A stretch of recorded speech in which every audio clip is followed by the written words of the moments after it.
খেলা চলাকালে গ্যালারির ছাদে কট খেল প্রেমিক প্রেমিকা। ক্যামেরাম্যানের কাছে কান ধরে চাইলেন ক্ষমা। শেষ ওভারের নাটকীয়তা জিততেও জেতা হলো না ওয়েস্ট ইন্ডিজের। প্রিয় দর্শক, 5 ম্যাচের টি-20 সিরিজে নিজেদের দ্বিতীয় ম্যাচে ওয়েস্ট ইন্ডিজ ও নিউজিল্যান্ড খেলতে নামে, যেখানে আগে ব্যাট করে নিউজিল্যান্ড দল। আগে ব্যাট করে পুরো 20 ওভার খেলে 5 উইকেট হারিয়ে 208 রানের টার্গেট দেয় ওয়েস্ট ইন্ডিজকে।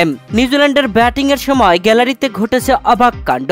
গ্যালারির ছাদে প্রেমিক প্রেমিকা বসে খেলা দেখছিলেন, করছিলেন পরকীয়া। ঠিক ওই মুহূর্তে ক্যামেরাম্যানও তাদেরকে ক্যামেরা বন্দি করে ফেললেন। গ্যালারির বড় স্ক্রিনে তাদেরকে দেখানো হচ্ছিল, আর তা চোখে পড়ে সেই প্রেমিক প্রেমিকারই। প্রেমিক তো রীতিমতো হতাশার, প্রেমিকা রীতিমতো জিভা বের করে অবাক ছিলেন। তখন ওই কান ধরে ক্ষমা চাচ্ছিলেন তিনি। প্রিয় দর্শক, নিউজিল্যান্ডের দেওয়া 208 রানের টার্গেটে ব্যাট করতে নেমে ওয়েস্ট ইন্ডিজ শুরু থেকেই পরপর উইকেট হারিয়ে কঠিন চাপে পড়ে গিয়েছিল।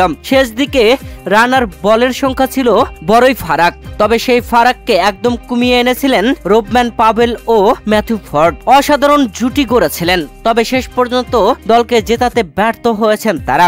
শেষ ওভারে জয়ের জন্য প্রয়োজন ছিল 16 রান।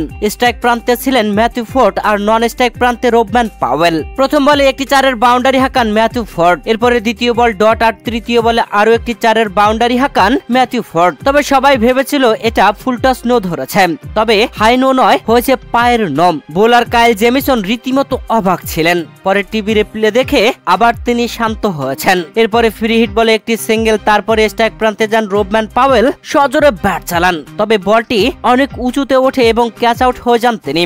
এরপরে ব্যাটিং আসেন আকিল হুসাইন, একটি সিঙ্গেল নিয়ে দেন, যেখানে শেষ বলে জয়ের জন্য প্রয়োজন ছিল 5 রান। ম্যাথিউ ফোর্ড সজোরে মারেন, তবে একটি রান নিতে সক্ষম হয়। 3 রানে ম্যাচটি হেরে গেছে শেষ পর্যন্ত ওয়েস্ট ইন্ডিজ। এর আগের ম্যাচে ওয়েস্ট ইন্ডিজ জয় তুলে নিয়ে সিরিজে 1-0 এগিয়েছিল, তবে আজ নিউজিল্যান্ড দারুণভাবে 3 রানে জয় তুলে নিয়ে সিরিজের সমতায় ফিরল। খেলা হওয়া 2 ম্যাচে 1 ম্যাচ জিতল নিউজিল্যান্ড, আরেক ম্যাচ জিতেছে ওয়েস্ট ইন্ডিজ। প্রিয় দর্শক, এই ম্যাচে ক্যামেরাম্যানের দেখানো সেই দৃশ্যটি নিয়ে তুমুল আলোচনার ঝড় উঠেছে সামাজিক যোগাযোগ মাধ্যমে। প্রেমিক প্রেমিকা ভাইরাল হয়ে গেল, যেখানে প্রেমিকা তো কান ধরে ক্ষমা চাইলেন, তবে প্রেমিক ছিলেন হতাশ, বাড়িতে গেলে কি যেন আবার হয়। প্রিয় দর্শক, ক্যামেরাম্যানের দেখানো এমন দৃশ্যে প্রেমিক প্রেমিকার হতাশা নিয়ে আপনাদের মতামত কি জানাবেন কমেন্ট করে।